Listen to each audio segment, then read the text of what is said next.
Hey, what up? This is Sultan, and I'm live on NigezieXtreme. Don't go nowhere. All right?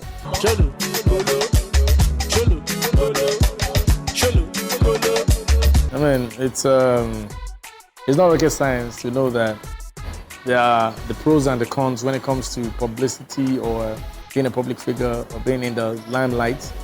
You definitely know that there will be invasion of privacy. That's one. Two, there will be, those are the cons, definitely. Invasion of privacy.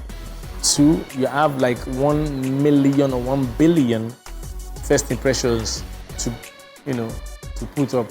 Because if someone is meeting you for the first time from their side, you have to put up a good impression. So everybody that knows you expect a very wonderful first impression. So that's difficult for a human being, you know that already.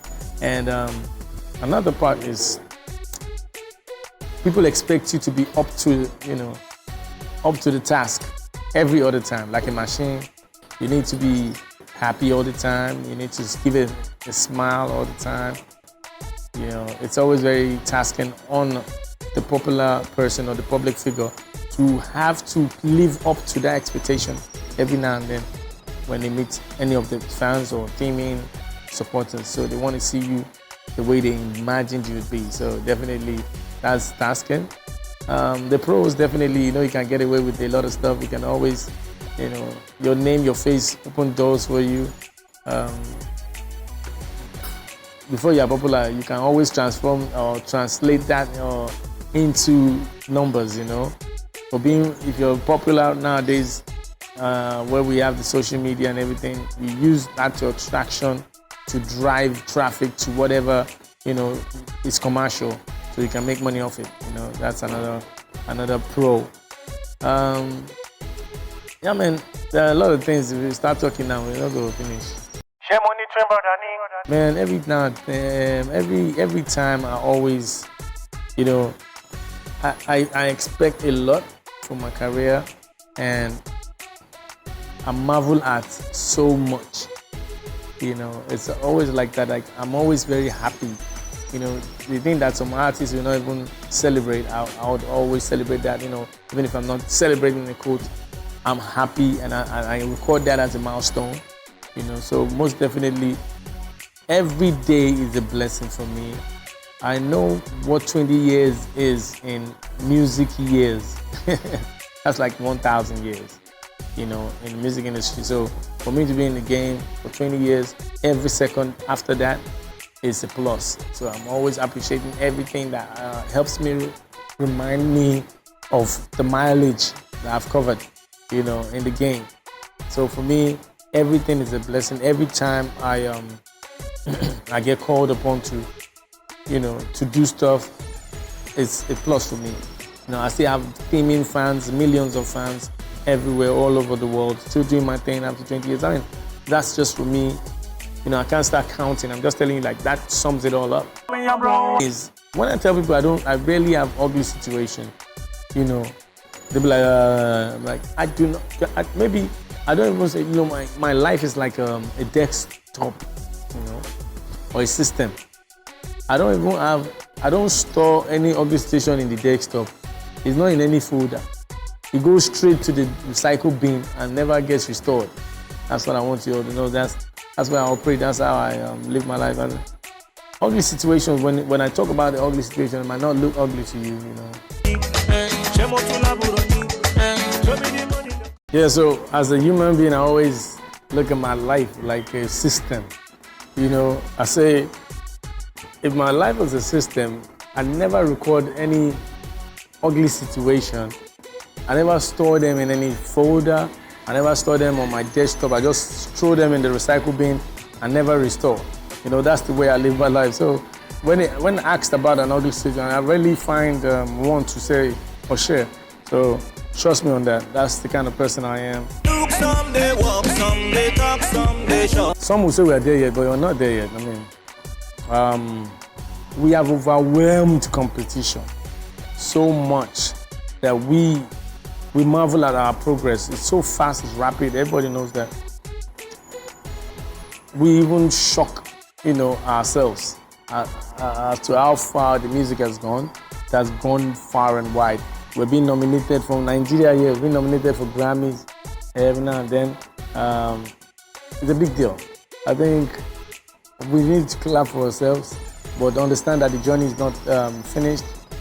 There's still more to conquer, definitely. Still more, maybe stadiums to sell out, you know.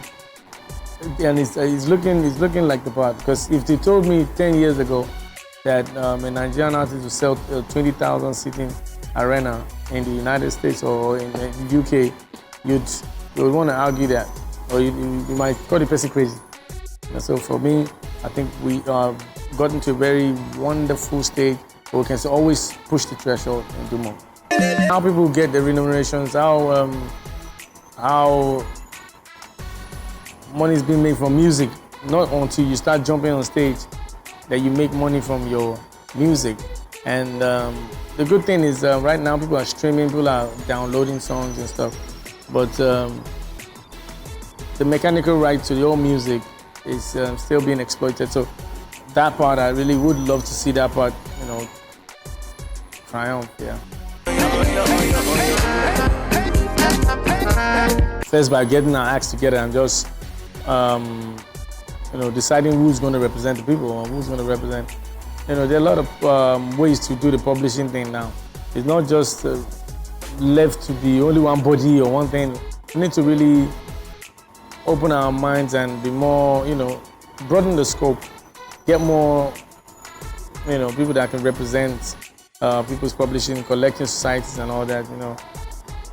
It's just that Nigeria, the way it is right now, everybody's, sometimes you think if it's for their own personal gains, they're doing it because of the way they protect it so much, you know. But then again, we are still fighting the cause. What can we do? I mean, it's not just the industry, the world over, you know. You would be surprised that in 2019 we are still discussing that gender equality is not supposed to be a thing. It's supposed to be normal. We don't have to make it a topic and start discussing about it. It's supposed to be normal, you know. The ladies, you know, the lady folk are equal human beings to the men folk. So why we have to discuss gender equality? It doesn't make any sense to me. I just feel like the only time you shouldn't discuss gender equality is when it's not it's something. You know, I just feel like when it's time for protection or we have to go and sacrifice, yes, that's when I think men should go and do that more. That's when they get the bulk of whatever the piece of the apple pie is. But then with everything else, I think it is a wonderful, easy, neutral playing ground for everybody. Let's make it work out like that. The thing about award shows, for me, I've never ever been too much of a fan of awards as a whole. Even though I have like 40 in my shelf, I feel like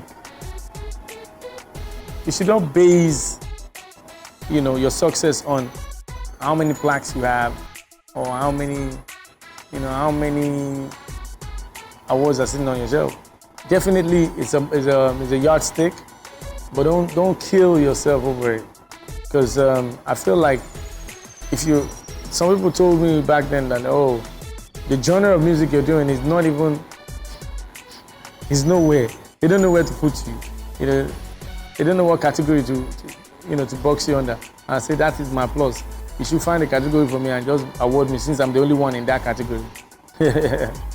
So for me, I feel like for people they sound different or the music grew on people, it's unfair to them. For people that, they're doing the now sound, if it's mainstream, there are several yardsticks to measure that, this song is popping, this and is popping. There's so many other wonderful talents out there that make good music, that categories don't, they don't benefit from all the categories on ground. So for me, I just feel like as an artist, as a creative person, you should not base your inspiration or base your motivation on the fact that you've won an award. Some people even go to rest after winning an award. So it's not always, sometimes they feel like they added like it's a destination of some sort, you know. Music that will outlive you and then feed your children. Make music that has content. Do you understand? Make music that would still have meaning after 10 years, 20 years, you know. That's what you should do first. Because it's like a bank. You have to invest in good products that would last. So what you do first is make sure amidst all the noise and while you're doing all the still make some songs that you can fall back to 10 years, 20 years after, and they still have meaning. And the people still, you know, relate with it. You know, that for me, those are those products that will last for a lifetime. And if they last for a lifetime, why wouldn't you want your children's children to make money off of the royalties? That's what's happening in the Fela estate, happening in the Bob Marley estate. You all know that people are making money off of Bob Marley, even making new brands, you know, new products out of the brand name. So that's how it is. You know, it's the world over. That's how it is. So it should happen here. I do a whole lot, but I don't like telling people. But people know already. I've invested in two apps now. So those apps, one is already working, and one is coming into a phone near you in February. That's one. I'm into sports administration. I'm an administrator for basketball. Of course, you know that already. I'm a co-owner of a basketball team. You know that. And the other investments, I don't like telling anybody. I come here. This is pitch and court. That basketball court, you would have seen me sweating on it. You know, I don't miss it for nothing. I play basketball. I swing. I do all sorts. When I pitch and court, I just come here to play ball and just have a good time. My friends go to this. Of course, studio is work, but for me, it's not. I feel like I relax with the studio. Yeah. 19, you all know Jungle Story 2 was a killer one. Thank God for that. Now, my 8th album is on the way and is about to get dropped. Yes, like it's very hot. So, 8th Wonder of the World, that's the title of the album, 8th Wonder. Yes, that's my 8th album. So you guys, you're not ready, but you're ready. I see be like old toothpaste. See them out, two fists like them drink big stout. Yeah, I mean, you've listened to some songs on it. Like I released some singles off of it, and right now, there's some new songs that I would be letting out of the bag, so you know. Later on, okay, let me just tell you, okay. I got a new song with Fowles the Bad Guy. I got a new song with Peruzzi. It's called Ginger Me, Fowles the Bad Guy, My People.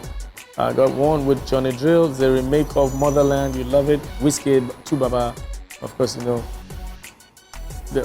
Ghetto Love. Now you get to have Ghetto Love on the body of work, the 8th Wonder. Ghetto Love features all the Ghetto Kings in Adebule. Yes. That's also there. I got a new one with Tenny, of course. Tenny, Mr. Real, Olumaintain on Odo. Then I got a new one with Tenny and Stoneboy. Yeah, watch out for that as well. I got so many. What I'm doing, I wanted to call it the Leaders of the New School because I feature so many new guys. But no, I'm gonna call it 8th Wonder because I feel like it's a wonder of how, you know, they still want me. Yeah, so that's my 8th Wonder album. So many other songs on it. Been there hustle, we been there hustle. Now you got it us cause you see we the bubble, we just the bubble. There are no fears. I've overcome any fears whatsoever. I've understood what a lot of people don't understand. You need to understand that there can never be another you. So work on you and be the best version of you can be every other time. Don't try to be anybody else. That's just true. So just keep beating yourself at the last feet. Keep doing you, but doing a better version of you every other time. Keep doing it. That's the best way. You stay relevant and carry your fans along, and they'll be with you, and God's willing, your voice no crack. This is Sultan, and you have been watching NigezieXtreme. Okay, take it. Bagam. Nothing.